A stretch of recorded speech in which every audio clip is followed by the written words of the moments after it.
जय राधा माधव कुंज विहारी। जय राधा माधव कुंज विहारी। जय गोपीजन वल्लभ गिरिवरधारी। जय गोपीजन वल्लभ गिरिवरधारी। यशोदनंदन ब्रज जनरंजन। यशोदनंदन ब्रज जनरंजन। यमुना तेरा वनचारी। यमुना तेरा वनचारी। जय राधा माधव कुंज विहारी। जय गोपीजन वल्लभ गिरिवरधारी। यशोदनंदन ब्रज जनरंजन। यमुना तेरा वनचारी। जय राधा माधव कुंज विहारी। जय श्री कृष्ण चैतन्य प्रभु नित्यानंद। श्री अद्वैत गदाधर श्रीवासादि गौर भक्तवृंद। भज श्री कृष्ण चैतन्य प्रभु नित्यानंद। श्री अद्वैत गदाधर श्रीवासादि गौर भक्तवृंद। हरे कृष्ण कृष्ण कृष्ण हरे हरे। हरे राम राम राम हरे हरे। हरे कृष्ण कृष्ण कृष्ण हरे हरे। हरे राम राम राम हरे हरे। हरे कृष्ण कृष्ण कृष्ण हरे हरे। हरे राम राम राम हरे हरे। हरे कृष्ण कृष्ण कृष्ण हरे हरे। हरे राम राम राम हरे हरे। हरे कृष्ण कृष्ण कृष्ण हरे हरे। हरे राम राम राम हरे हरे। हरे कृष्ण कृष्ण कृष्ण हरे हरे। हरे राम राम राम हरे हरे। हरे कृष्ण कृष्ण कृष्ण हरे हरे। हरे राम राम राम हरे। हरे कृष्ण कृष्ण कृष्ण हरे हरे। हरे राम राम हरे। हरे कृष्ण कृष्ण कृष्ण हरे हरे। हरे राम राम हरे हरे। हरे कृष्ण कृष्ण कृष्ण हरे हरे। हरे राम राम हरे हरे। हरे कृष्ण कृष्ण कृष्ण हरे हरे। हरे राम राम हे हरे। जय प्रभुपदा जय प्रभुपदा जय प्रभुपदा श्रील प्रभुपदा जय गुरुदेवा जय गुरुदेवा जय गुरुदेवा जय गुरुदेवा। हरिनाम संकीर्तन नमो सत्य जय भक्ति वेदांत स्वामी श्रील प्रभुपाद महाराज की जय। निताय गौर प्रेमानंद हरे बोल। ओम नमो भगवते वासुदेवाय ओम नमो भगवते वासुदेवाय ओम नमो भगवते वासुदेवाय। नारायणं नमस्कृत्य नरं चैव नरोत्तमं देवीं सरस्वतीं व्यासां ततो जयमुदीरयेत्। नष्टप्रायेषु भद्रेषु नित्यं भागवत सेवया भगवती उत्तम श्लोके भक्तिर्भवति नैष्ठिकी। Today 36 onwards, there are only 4 slokas. I don't know whether I'll be able to finish it, but I intend to finish today. So let us see how things goes, because time is not in our control.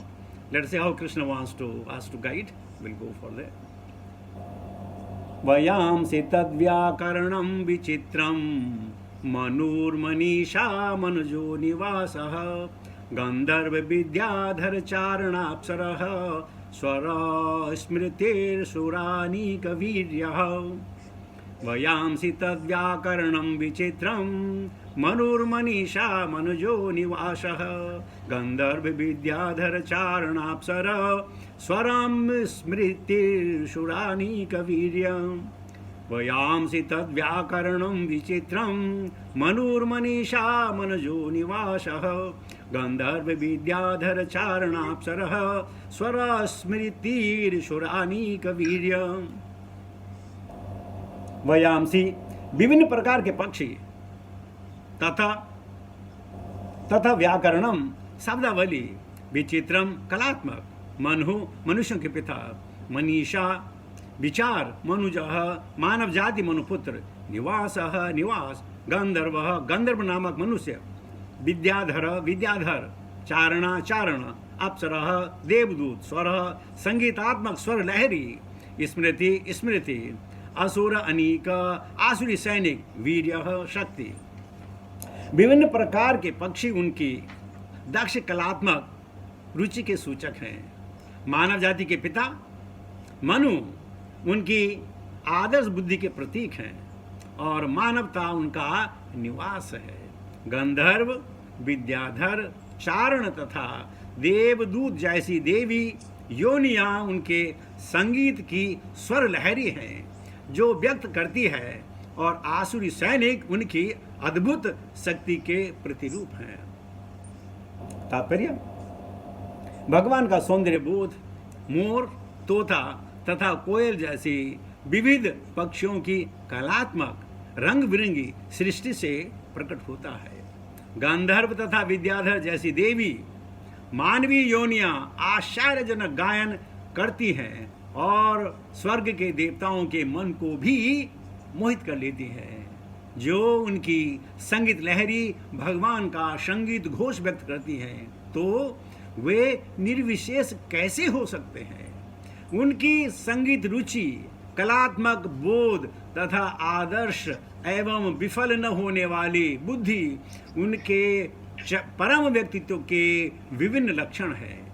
Manu संहिता मानवता के लिए आदर्श विधि ग्रंथ है और प्रत्येक व्यक्ति को सामाजिक ज्ञान के इस महान ग्रंथ का पालन करना होता है। मानव समाज भगवान का आवास है। इसका अर्थ यह होता है कि मनुष्य इस साक्षात्कार एवं ईश्वर की संगति के लिए है। यही जीवन बद्धजीव के लिए अपनी नित्य इस चेतना को पुनः प्राप्त करने के लिए एक सुअवसर होता है जिससे यह जीवन के उद्देश्य को पूरा कर सके। महाराज प्रहलाद असुरों के कुल में भगवान के सही प्रतिनिधि हैं। कोई भी जीव भगवान के विराट शरीर से दूर नहीं है। प्रत्येक व्यक्ति का परम शरीर के प्रति विशेष कर्तव्य होता है। प्रत्येक व्यक्ति को दिए गए इस विशेष कर्तव्य को पूरा कर पाने में व्यवधान पड़ने से जीवों के बीच वैमनस्य आता है, किंतु जब परमेश्वर के साथ संबंध स्थापित हो जाता है तो समस्त जीवों में, यहाँ तक कि जंगली पशुओं में तथा मानव समाज में पूर्ण एकता हो जाती है। भगवान चैतन्य महाप्रभु ने इस सजीव एकता का प्रदर्शन मध्य प्रदेश के जंगल में किया, जहाँ व्याघ्र, हाथी तथा अन्य हिंसक पशुओं ने परमेश्वर के यशोगान में पूर्ण सहयोग दिखलाया। सारे विश्व में शांति तथा एकता का यही मार्ग है। ओम अज्ञानतिमिरान्धस्य ज्ञानाञ्जनशलाकया चक्षुरुन्मिलितं येन तस्मै श्रीगुरुवे नमः। श्री चैतन्य मनोभीष्टं स्थापितं येन भूतले स्वयं रूपकथा मह्यं ददाति सुपदन्तिकं वन्देऽहं श्रीगुरुशतापदकमलं श्रीगुरुन् वैष्णवां च श्रीरूपं सागरजातं सहगण रघुनाथान्वितं सजीवं साद्वैतं सावधूतं परिजनसहितं कृष्णचैतन्यदेवं श्रीराधा कृष्णपादान् सहगण ललिता श्रीविशाखान्वितां च। हे कृष्णकरुणा सिन्धु दीनबन्धु जगत्पते गोपेशा गोपिकाकांत राधाकांत नमस्तुते। तप्त कथन गौरंगी राधे वृंदावनेश्वरी वृषभानुसुते देवी प्रणमामि हरिप्रिये। वांशाकल्पतरो वैश्य कृपा सिन्धुभ्यैव च पतितानां पावनेभ्यो वैष्णवेभ्यो नमो नमः। जय श्री कृष्ण चैतन्य प्रभु नित्यानंद श्री अद्वैत गदाधर श्रीवासादि गौर भक्तवृंद। हरे कृष्ण कृष्ण कृष्ण हरे हरे, हरे राम राम राम हरे हरे। नमो विष्णुपादाय कृष्ण विष्टाय भूतले श्रीमते जय पताका स्वामी नित्य नामिने नमः। आचार्य पादाय निताय कृपा प्रदाने गौरकथा धामदाय नगर ग्राम तारणे नमः। ओम विष्णुपादाय कृष्ण विष्टाय भूतले श्रीमते भक्ति वेदांत स्वामी नित्य नामिने नमस्ते। सारस्वती देवी गौरवाणी प्रचारिणी निर्विशेष शून्यवादी पाश्चात्य देश तारिणे। जय शिला प्रभुपाद। सो प्रभुपाद के आशीर्वाद से और महती कृपा से, वैष्णवजनों का आशीर्वाद से, आप लोग के सौजन्य से भागवताम कथा चल रही है। आज हम पढ़ रहे हैं वयाम सितव्याकरणम विचित्रम मनुर्मनीषा मनजो निवास गंधर्व विद्याधर चारणाक्षरः स्वरम स्मृति सुरनीक वीर्यः। तो शुकाचार्य कह रहे हैं आज परीक्षित महाराज को, और वहाँ जितने लोग बैठे हुए हैं, भगवान का आर्ट क्या है? विभिन्न प्रकार के पक्षी उनकी दक्ष कलात्मक रुचि के सूचक है। आई डोंट नो, आप लोगों ने कभी अगर आप बर्ड वॉचर है ना, तो अगर आप बर्डों को देखने लगे हैं तो पूरा दिन आपको बीत जाता है। हम एक बार पेंगुइन परेड देखने गए, पेंगुइन परेड, और इतना अद्भुत नजारा था।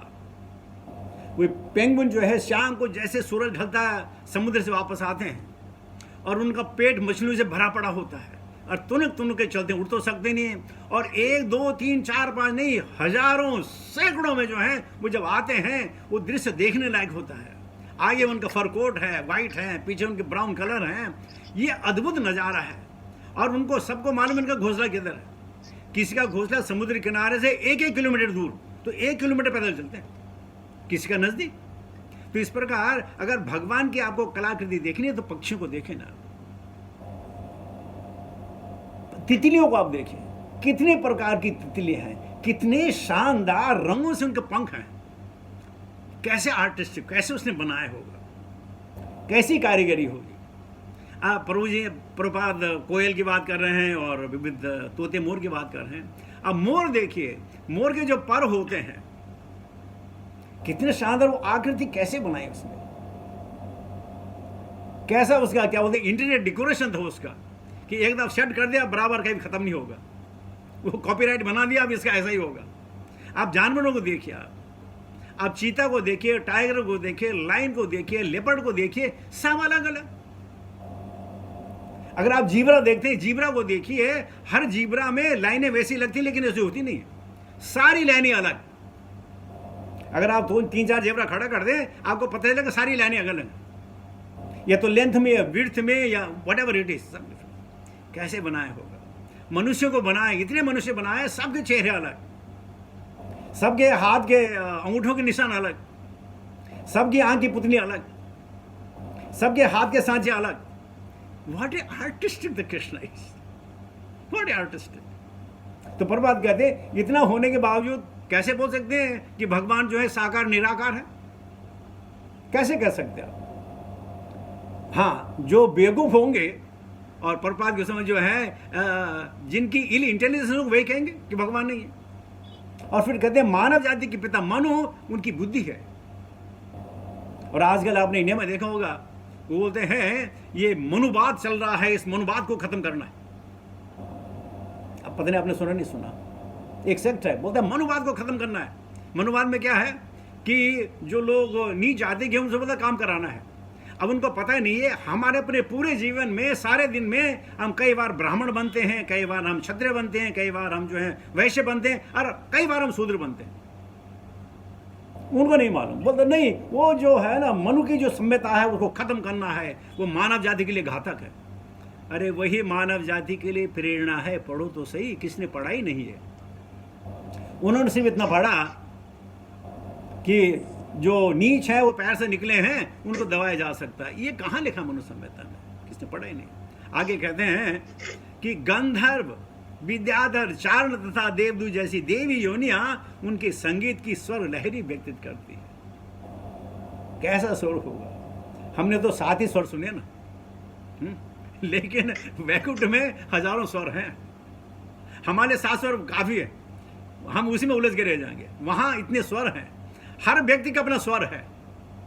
यानी भगवान की जो आराधना करता है, संगीत से करता है, उसका अपना टेम्पो है, उसकी अपनी लय है, उसकी अपनी धारणा है।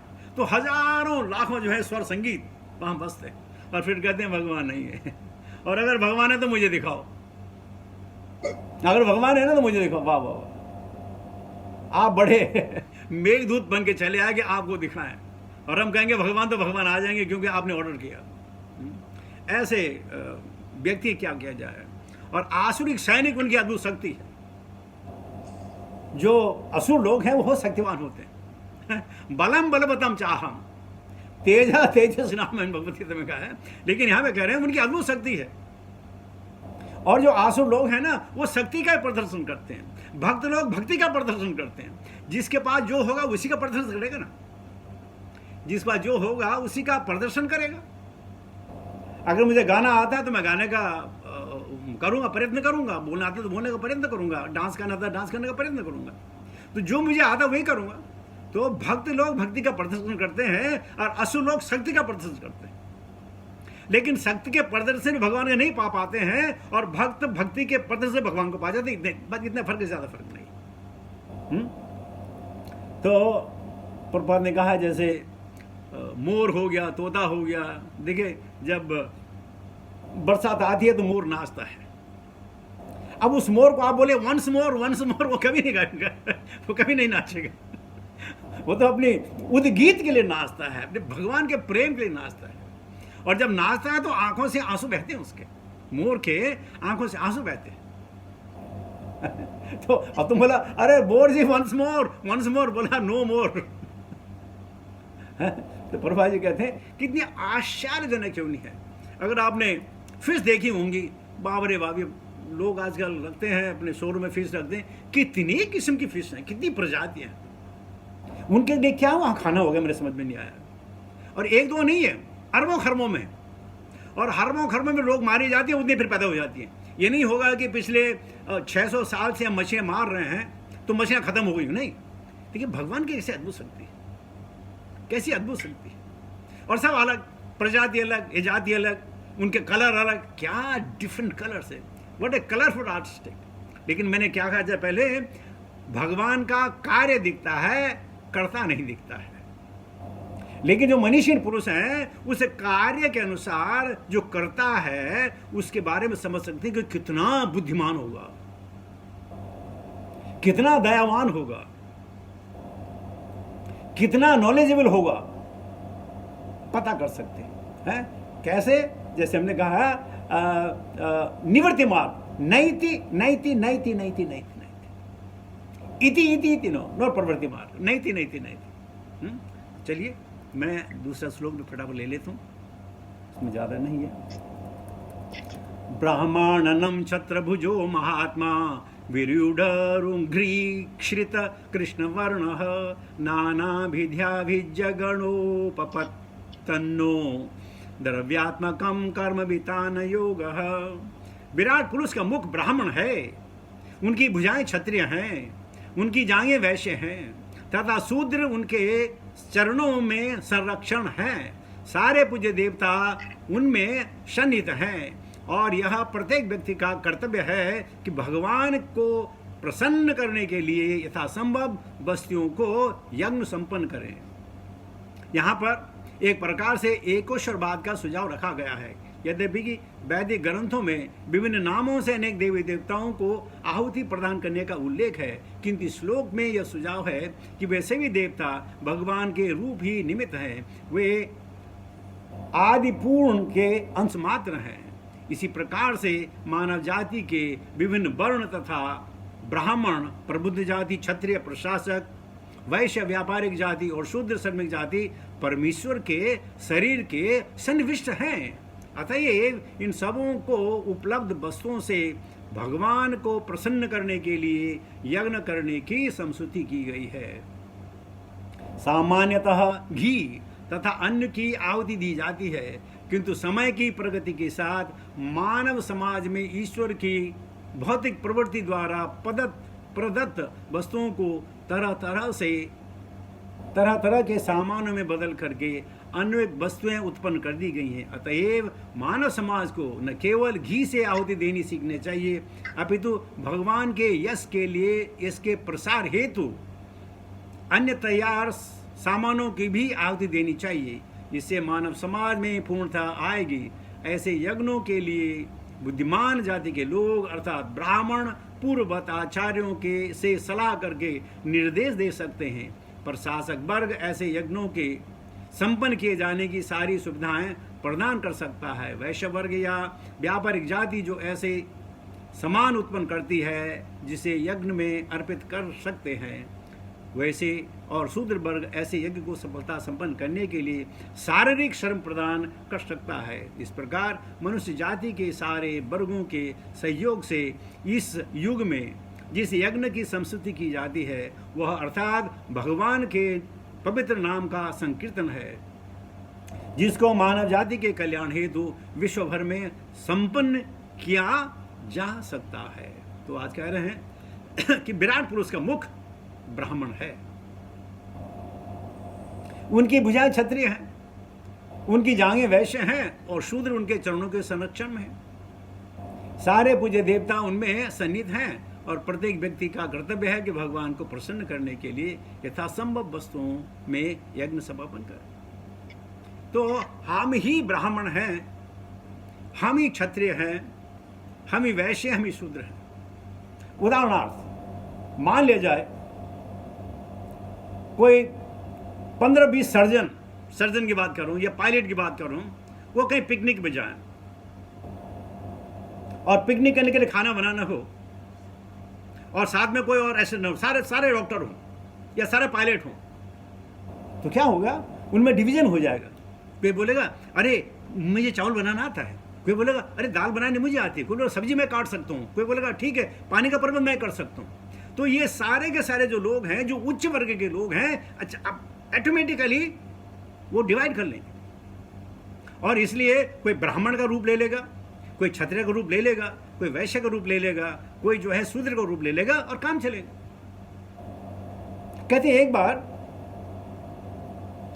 बलदेव जी को, लक्ष्मण जी को जो है भगवान राम के पास गए और कहने लगे भाई एक चीज बड़ी मुझे अयोध्या में खराब लगती है।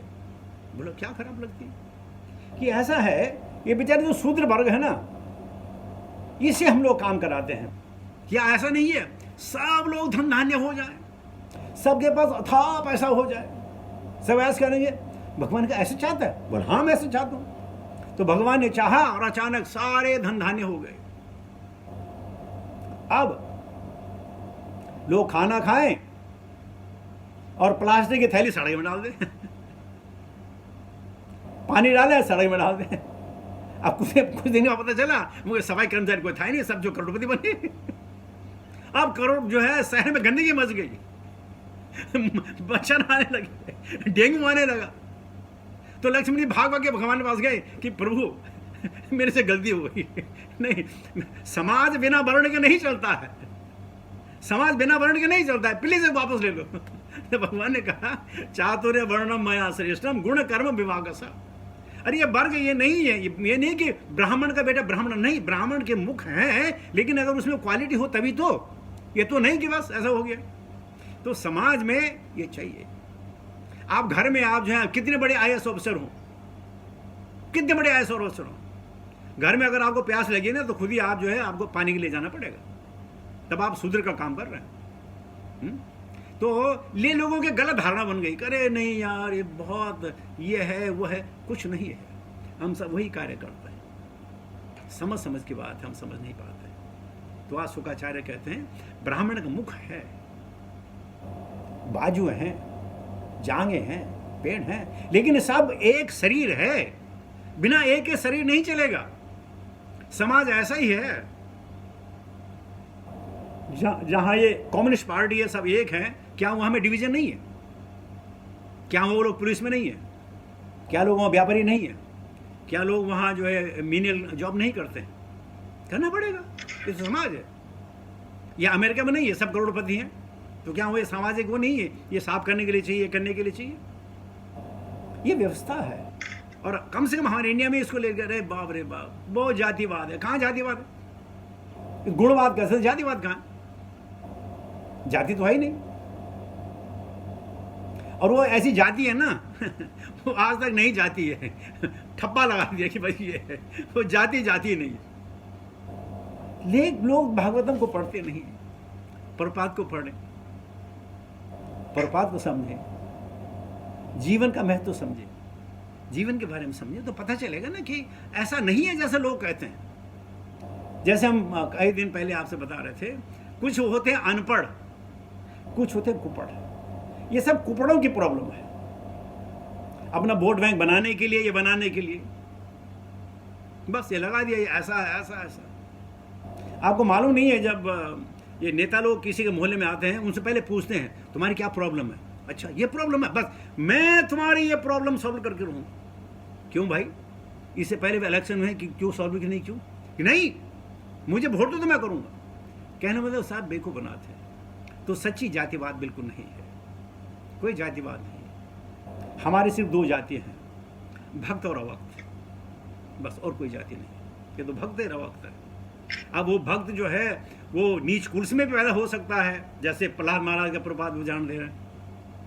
और फिर प्रहलाद के वंश में विरोचन आए, तो उसके बाद बलि आए, बलि के बाद फिर बाणा आए, वो भी सब प्रकार से भक्त थे। तो ये नहीं है कि बस उसमें वो पैदा हो, नहीं, गुण कर्म विभाग है सब, गुण कर्म के आधार होते हैं। लेकिन हो सकता है इसको निकलने में कई साल लग जाए, लेकिन इसीलिए ये बहुत ज़रूरी है कि हम सब लोग भागवतम तो पढ़ाएं कम से कम। टेक्स्ट 38 यान सावरीश्व विग्रहस्य य सन्निवेश कथितो मया ते संध्यार्यते अस्मिन् वपुषि अस्तविष्टे मन स्वबुद्धया न यथो अस्ति किंचित। इस प्रकार मैंने आपको भगवान के स्थूल भौतिक विराट स्वरूप की अवधारणा का वर्णन किया है। जो व्यक्ति सचमुच मुक्ति की इच्छा रखता है, करता है, वह भगवान के इस स्वरूप पर अपने मन को एकाग्र करता है, क्योंकि भौतिक जगत में इससे अधिक कुछ भी नहीं है। तो मन कहाँ लगाना है? इनमें मन लगाना है, किसी एक में मन लगाना है। तो ये कहा गया है, प्रपात लिखते हैं भगवद गीता 9.10 में भगवान ने स्पष्ट कहा है कि प्रकृति तो उनकी आदेशवाहिका है, वह भगवान की विभिन्न शक्तियों में से एक है, केवल उन्हीं के आदेश अनुसार कार्य करती है। वे परम दिव्य भगवान के रूप में भौतिक तत्वों का केवल दृष्टिपात करते हैं। इस तरह पदार्थ का विक्षोभ प्रारंभ होता है और परिणाम स्वरूप जो कार्य होते हैं वे कर्मशः छह प्रकार के भेदों के रूप में प्रकट होते हैं। सारी भौतिक सृष्टि इसी प्रकार के गतिशील और काल कर्म में यह प्रकट और लुप्त होती रहती है। जो अल्पज्ञ है वे भगवान कृष्ण की उस अचिंत्य शक्ति की भावना को आत्मसात नहीं कर पाते, जिनके द्वारा वे मनुष्य के रूप में प्रकट होते हैं। भगवद गीता 9.11। ये संसार में हमारे जैसे रूप में उनका अवतरित होना ही पतित आत्माओं पर उनकी अहेतुकी कृपा का फल है। वे समस्त भौतिक धारणाओं से ऊपर, किंतु अपने शुद्ध भक्तों पर असीम कृपा के कारण वे अवतरित होते हैं और साक्षात भगवान के रूप में प्रकट होते हैं। भौतिकतावादी चिंतक तथा वैज्ञानिक परमाणु शक्ति तथा विश्व रूप की विराटता में ही अत्यधिक उलझे रहते हैं और इस तरह जगत के आध्यात्मिक तात्विक सिद्धांत की अपेक्षा बाह्य व्यवहार पक्ष की को अधिक मान्यता देते हैं। भगवान का दिव्य रूप ऐसे भौतिकवादी कार्यकलापों की सीमा से बाहर है और यह सोच पाना अत्यंत कठिन है कि भगवान एक ही साथ अंतर्यामी तथा सर्वव्यापी है, क्योंकि भौतिकतावाद चिंतक तथा वैज्ञानिक हर बात को अपने निजी अनुभव के आधार पर सोचते हैं, क्योंकि वे भगवान के साकार रूप को नहीं समझ पाते। अतएव भगवान सदैव होकर उन्हें अपना विराट रूप प्रदर्शित करते हैं। और श्री सुखदेव गोस्वामी ने यहाँ भगवान के इस स्वरूप का विशद वर्णन किया है। वह इस निष्कर्ष पर पहुंचते हैं कि भगवान की इस विराट रूप के परे कुछ भी नहीं है।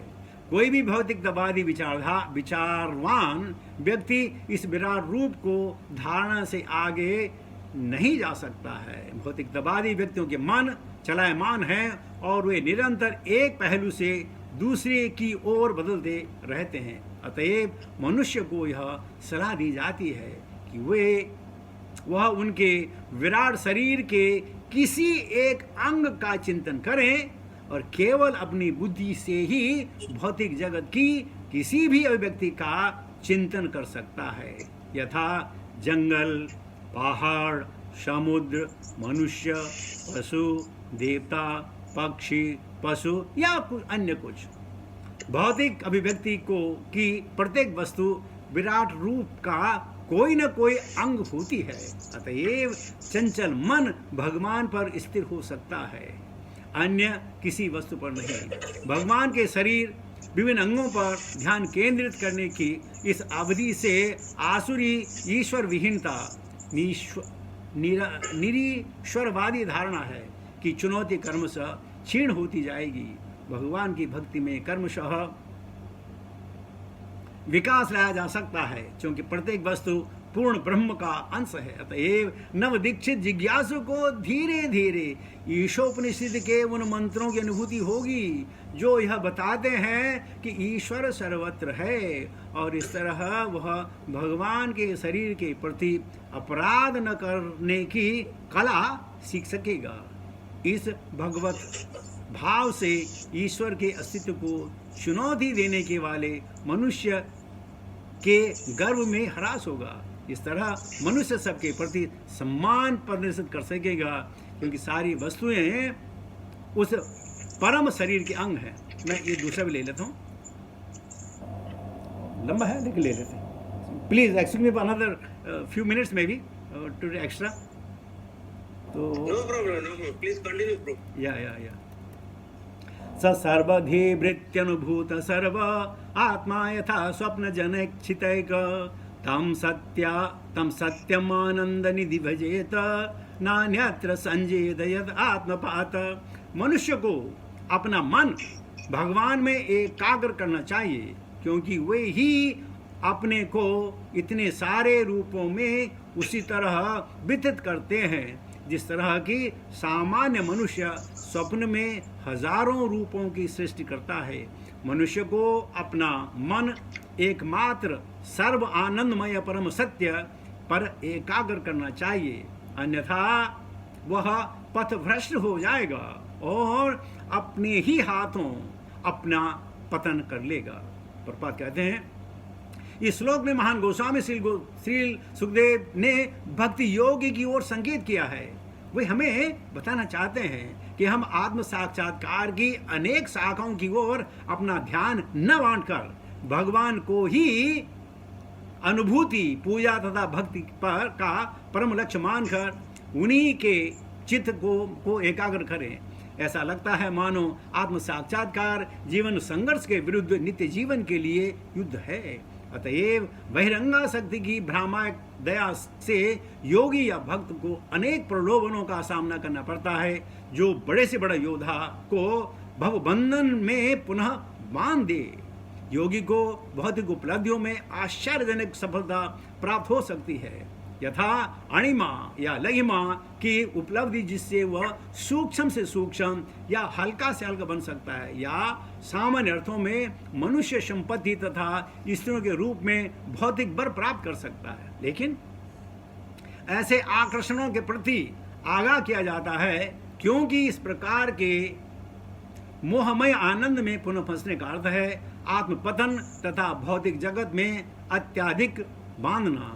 इस चेतावनी से मनुष्य को अपनी जागरूक बुद्धि का ही अनुसरण करना चाहिए। परमेश्वर एक हैं, किंतु उनके अंश अनेक, अतएव वे सबके परमात्मा है। जब मनुष्य कोई वस्तु देखता है तो उसे यह ज्ञात हो जाना चाहिए कि इनसे उसने इससे बाद में देखा और भगवान ने उसे पहले ही देख रखा है। कोई भी व्यक्ति किसी वस्तु को पहले भगवान द्वारा देखे बिना देख नहीं सकता है। यही वेदों तथा उपनिषद का उपदेश है। अतएव हम जो भी देखते या करते हैं, उस देखने या करने के समस्त कृत्यों के कर्ता परमात्मा भगवान ही हैं।